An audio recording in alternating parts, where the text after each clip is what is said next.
শুরু হতে চলেছে বহুল প্রতীক্ষিত বিধানসভা নির্বাচন। আর সেই নির্বাচনকে ঘিরে দিনহাটা ও সিতাই বিধানসভা কেন্দ্রে জোর কদমে চলছে শেষ মুহূর্তের প্রস্তুতি। দিনহাটা কলেজে তৈরি করা হয়েছে ডিসিআরসি সেন্টার। সেখান থেকে বিভিন্ন বুথের উদ্দেশ্যে রওনা দিচ্ছেন ভোট কর্মীরা। জানা গেছে দিনহাটা এবং সিতাই মিলিয়ে মোট 618টি বুথে ভোট গ্রহণ করা হবে।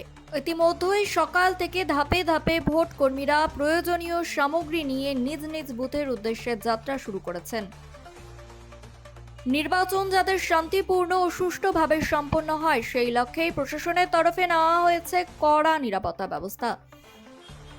ভোট কর্মীদের নিরাপত্তার জন্য মোতায়েন করা হয়েছে কেন্দ্রীয় বাহিনীর জওয়ানদের, পাশাপাশি রয়েছে রাজ্য পুলিশের বিশাল বাহিনীও।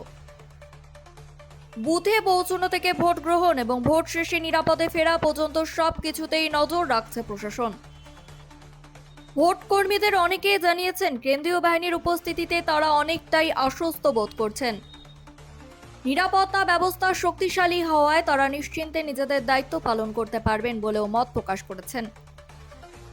অন্যদিকে সাধারণ ভোটারদের মধ্যেও উৎসাহ চোখে পড়ার মতো। আগামীকাল সকাল থেকেই ভোট দিতে বুথমুখী হবেন হাজার হাজার মানুষ।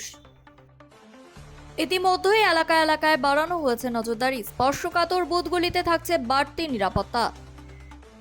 সব মিলিয়ে দিনহাটা ও সিতাই বিধানসভা কেন্দ্রে নির্বাচনকে ঘিরে এখন তুঙ্গে প্রস্তুতি। প্রশাসন থেকে নির্বাচন কমিশন সকলেই চাইছে শান্তিপূর্ণ, অবাধ ও নিরপেক্ষ ভোট। এখন দেখার আগামীকাল গণতন্ত্রের উৎসবে কতটা স্বতঃস্ফূর্তভাবে অংশ নেন সাধারণ মানুষ আর কতটা শান্তিপূর্ণভাবে সম্পন্ন হয় গুরুত্বপূর্ণ নির্বাচন।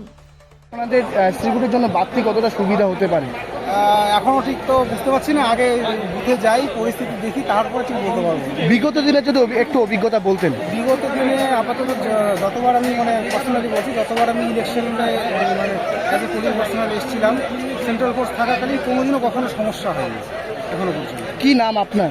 অনেকবার সরকার। কোন স্কুলে পড়েছে আপনার ডিউটি? আমার পড়েছে হচ্ছে কি যেন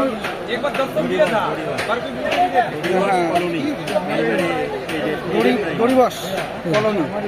কোন দায়িত্বে রয়েছেন? সেকেন্ড পরিবার।